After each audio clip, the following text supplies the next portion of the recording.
In this video, I'll be talking about the video game genres, and before I get into anything, I'll have like a mini introduction and talk about universal designs and commonly used terms throughout the video and future videos of video game genres. The simulation genre has been eliminated because in theory, all genres would fall under this genre, being counterproductive. What does this mean exactly? Well, no matter how realistic a game is to the real world, it will be simulating a universe as close as possible whether it's realistic or not. I will not be using tautologies in the descriptions for a true definition for the best understanding possible. Given here are spread onto at least 2 tiers for simplicity, presenting 9 distinguishable game mechanic genres, and their basic second tier inheritance subgenres with sometimes more nested subgenres. All video games are categorized by the basic game mechanics implemented in the game, and by joining 2 or more genres into one can cause complications. In determining which genre a game will fall into, I look at the most dominant element, calling it the primary game mechanics, and the supporting elements called the secondary game mechanics. Now I'll get into the universal designs and commonly used terms. There tends to be 5 different types of sprites: AI, aggressives, chaotics, defensives, and passives. AIs, these are the avatars that try to mimic human behavior. Aggressives, these are the avatars that prevent the player progression. Chaotics, these are the avatars that will attack any player and any avatar in game. Defensives, block off certain sections of the game. And passives are the avatars that provide information, usually for hints and sometimes for story arcs. And with that stated, these sprites can change their primary objective, so it's always ideal to be careful. And now I'll demonstrate these different types of sprites in the game GTA 5. So I'm playing GTA 5 right now. Basically anyone you see is a passive, but any of the passives can change into like an aggressive.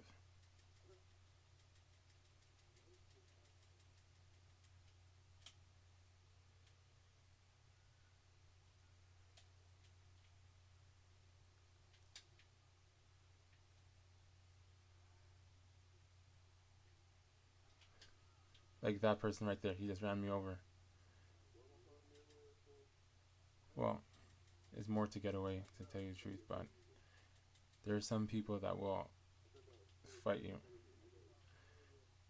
And a natural aggressive would be a police officer.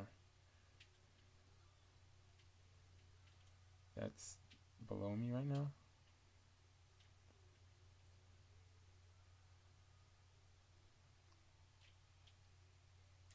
So the police officers are a natural aggressor. They only track down you.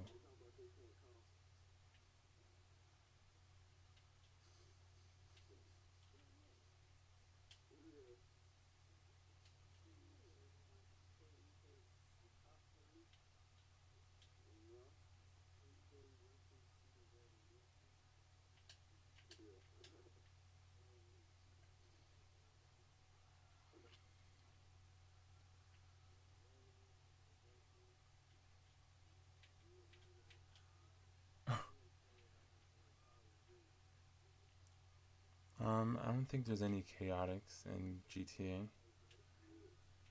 You might, if I think they are, if there are chaotics, there probably is random crimes happening. So everyone here is a passive, but they can easily change into something else and aggressive. So there's no chaotics. I don't think there's defensives in this game, but I remember in the previous GTA, if you went to an island where you weren't supposed to be because of the story arc didn't take you there yet, there'll be police officers defending that area. Like, you get like a star rating of 3 or something, and they'll be chasing you until you're dead. And if you're on that island, they won't stop until you're dead unless you leave the island and get rid of the wanted level. So the wanted level will be at 3. So yeah, this is pretty much it. There's nothing much to talk about. But GTA is a perfect game to emphasize this because it's alive. It's a world that's alive. So here, this is a passive, but doesn't give you information. But then if you play the main story, you might have side missions, and then you might help out a passive and gives you information on how, might give you information on to do something, and then once you do that, you get more of something of the story arc, or maybe you learn something about the character. So yeah, this is pretty much it.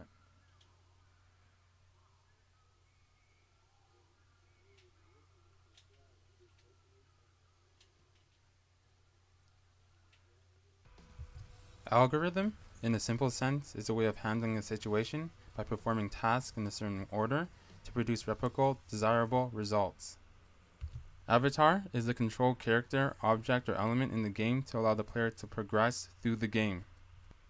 Challenge, in the context of a video game or test of one's abilities or resources in a demanding undertaking. In the context of this video, I will be explaining what each subgenre's main challenges will be and some of the different forms they can come in. Complex practical puzzles, problems in the game that halts progression of the player until solved within the environment. Simple practical puzzles, problems in the game that can possibly halt progression of the player if not solved within the environment. Oh, bad move, man. Game mechanics, this is referring to the set of rules that are programmed into a game for the player to be forced to follow with an input device that allows actions to be performed on screen. This can be broken down to 3 attributes: basic tests to meet objectives, parameters focusing on specific means to successfully pass the test, and architecture being symmetrical as possible. Genre, a category that is defined by a criterion that remains consistent to point out common attributes of video games to group them together.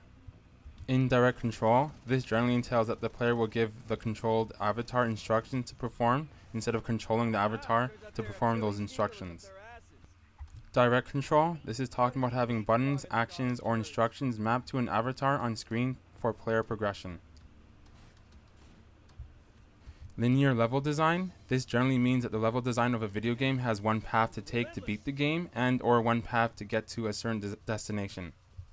Non-linear or open world design, or branching path to the same objective or destination for player progression. Recreational or sandbox world design is a non-linear interactive universe, has avatars like passive, aggressives, chaotics, and defensives, and has side activities directly or indirectly helping or not helping player progression. Minigames is a game within a game with a short or simple objective. Sprites, a living residual graphic in the game with various purposes to add complexity, detail, or anything related to the universe created. Inheritance, in the context of this video, is the subgenres taking the top tier attributes and introducing new attributes in a lower tier, aka subgenre. Persistent online, this is referring to video games that have an online portion to connect to servers to join a world that keeps running when the player signs out. Styles. Style refers to the cinematics and or graphics relating to the visual representation of video game worlds, as with cinematography is relating to the creation of motion pictures. Some of the different styles, if not all, are animation, live action, and silent. Under animation is stop motion, cell animation, and computer animation. Under cell animation is rotoscope and traditional. Under computer animation is 2D and 3D.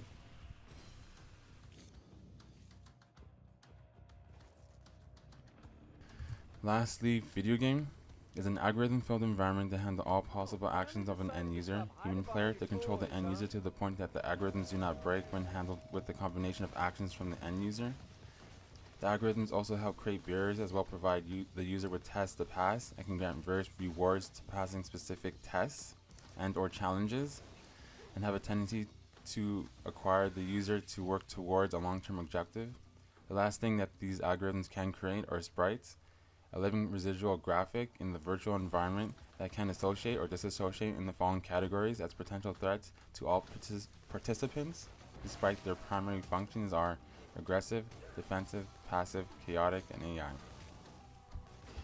So part of the purpose of stating these definitions is, for one, I will be using these terms frequently, and two, to remind people of the different elements of a video game. Now I'll be talking about the action genre, and this is the top tier for the action genre, so meaning that the subgenres of the action genre will contain these attributes, and the subgenres will introduce a new attribute. So the attributes that all action games contain is simple practical puzzles, and the end user's skill set is reflected through the avatar. This is talking about the primary processes and the secondary processes. What makes this genre distinct from all the other genres is that the focus of these games is that the player's skill set is what solely gets them through the game and ultimately reaching the primary objective. Some of the challenges is navigation and finding weaknesses or patterns of enemies. Some of the balancing issues are indicators eliminating navigational challenges, enemies giving away their weaknesses or clearly indicated by the visuals, memorization over skills, increased health or damage for the enemies, overpowering enemies, invincible algorithms, no penalties or retaliation for not playing an online game the way it's meant to be played. Example like quitting before the match ends or team killing. The first subgenre, combat, attributes, conflict situations, depriving life or function from any manner, animate or inanimate, usually from achieving an undesirable outcome. Examples, Bioshock Infinite, Mass Effect, Fallout 3, or Skyrim. First off, Mass Effect is an action game because the player's skills is what gets the player through the game, and this just means that I control the avatar's full movement. Another reason is the RPG elements in the game only reflect the player's skills, and they are just the elements or supporting the primary functions of the player's avatar. I'll eventually get into the RPG genre down the road, but this video is focusing on the action genre, and I'm only stating why it belongs here and not in the RPG genre or category. On a side note, after coming back to Mass Effect 1 from putting it down many months ago, because of a lot of the poor design choices and poor programming, it reminds me of why I wanted to get into the video game reviews in the first place. The core mechanics of this game is not well executed, but I think many of the game critics love the story so much that they overlook many of these aspects. I've noticed there's a lot of Western or North American action games that are classified as an RPG because they contain RPG elements and not the mechanics. Before moving on, every game will have some kind of combat in it, and it's about the execution of the combat that will determine whether it's borrowing from this subgenre or not. This is an action game at its purest form, so many games will take on elements from this action subgenre to add some kind of action in their games.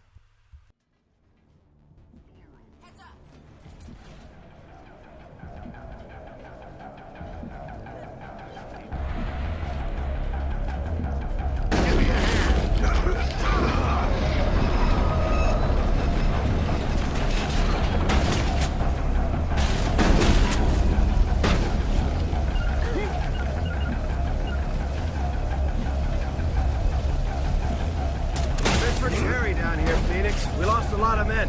We still got 2 Ravens unable to lift off. It's okay. We'll take care of it.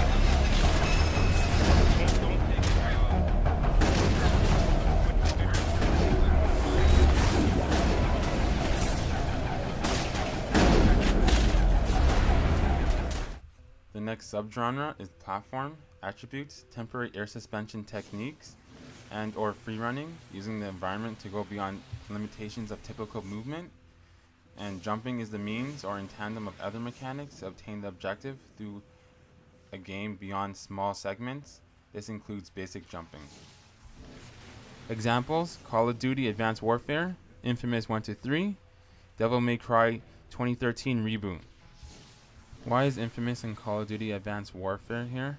The main reason is because of the character's secondary processes or temporary air suspension techniques. Some of the Mario games won't be classified here because of the jumping on enemies or platforms isn't a game mechanic, it's an action. Plus, in some of the Mario games, the platform mechanics are obtained through power-ups than true character movement. Think of jumping on enemies, jumping on enemy heads, the equivalent of shooting an enemy. It's the method used to be less violent instead of allowing the character to punch someone and have no blood. Just a minor disclaimer, I haven't fully played Devil May Cry Reboot, but what I have played so far would classify this game as an action platformer. As with Sunset Overdrive, it's taking the subgenre and turning it on its head by allowing the type of free-running, comical movement seen in the gameplay. Yes, there is combat in the game like in the other subgenre, combat, but it's the execution of the combat in this subgenre that classifies this game in a different subgenre. With that stated, if the execution were to be the same as seen in the subgenre combat, having a free-running, sports-like movements is what ultimately makes these games platformers. Hey, did you see any red barrels? I've played my fair share of games. I know what to do with red barrels.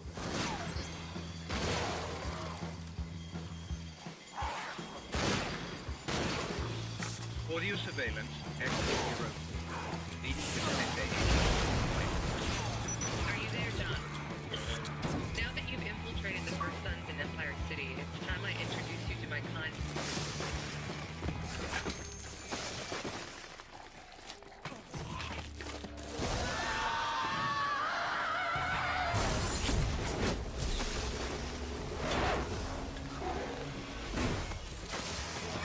Floyd, these guys with big juicy heads are coming at me. The last subgenre is survival, and the attributes: restricted resources, restricted abilities, living, modern wilderness survival long-term living, bushcraft hybrid living, primitive long-term living, anti-predator adaptation techniques, avoiding objectionable interactions, resembling role-playing mechanics, food chain metaphor, aggression techniques, mobbing behavior techniques, and maladaptive techniques.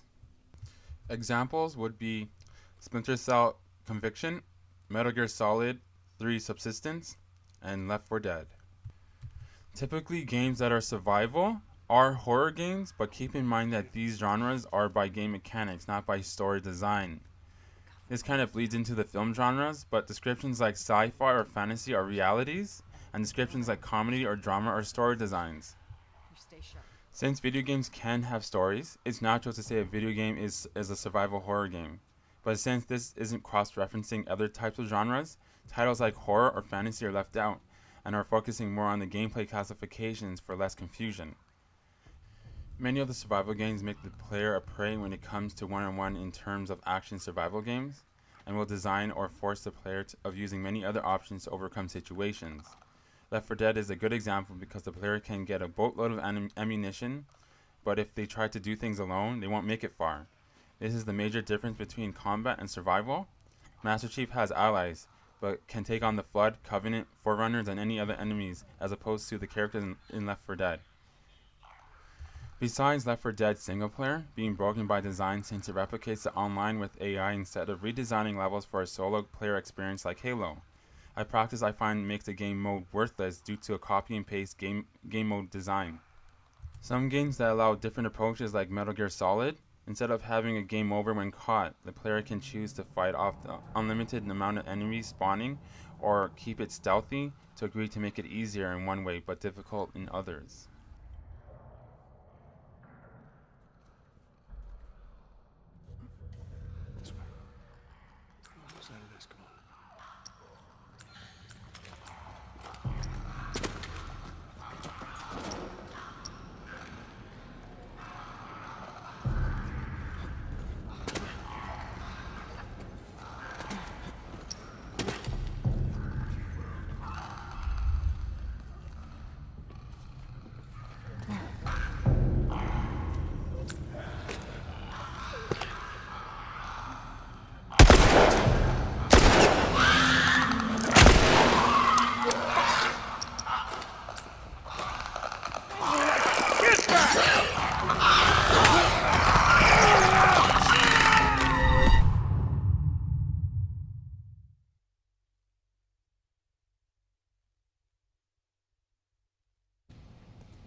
Look at his sleeve.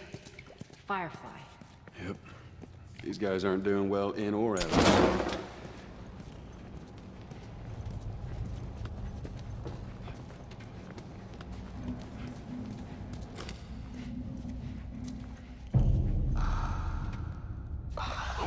was him.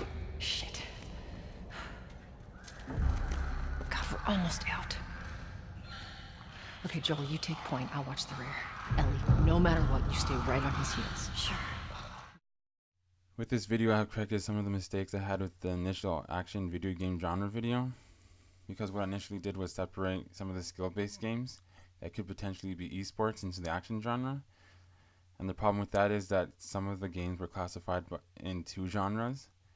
So with that statement about me separating Super Smash Bros. And PlayStation Battle Royale is actually false. They belong in the same genre, just that Super Smash Bros. Is more of a skill-based game. And with the sports genre, I took it out, and it goes into the party genre, and so did the vehicle mechanism. That will be explained in another video. If you were to break down the action genre, it would be offensive, then it would become maneuverability, that can be somewhat seen as tactical, and then the last thing would be defensive, meaning that you're not trying to attack, it's not the primary purpose. So that's basically the breakdown of the action genre, is offensive, maneuverability, and defensive. The games I picked for the examples of each genre was purposefully done because some people classify video games as perspective, as a game mechanic, and a game mechanic is what the player can do or can actually do in the game. As a player, the player does not play first person, they play in first person, so that cannot be a basic game design mechanic and more of a search engine attribute than anything. And some people will talk about redefining video games as interactive experiences. In my next video, I'll talk about what is that exactly and how that does not affect video games. And lastly, I'll be talking about a term that I created to explain things in the next genre, and we'll have that also in the strategy genre, is declarative decisions and procedural decisions. So declarative decisions, instruction mechanics, are actions that are more about what should be done without how it should be done. Generally, the explicit correlation to what should be done in context of the objective and or one of the player.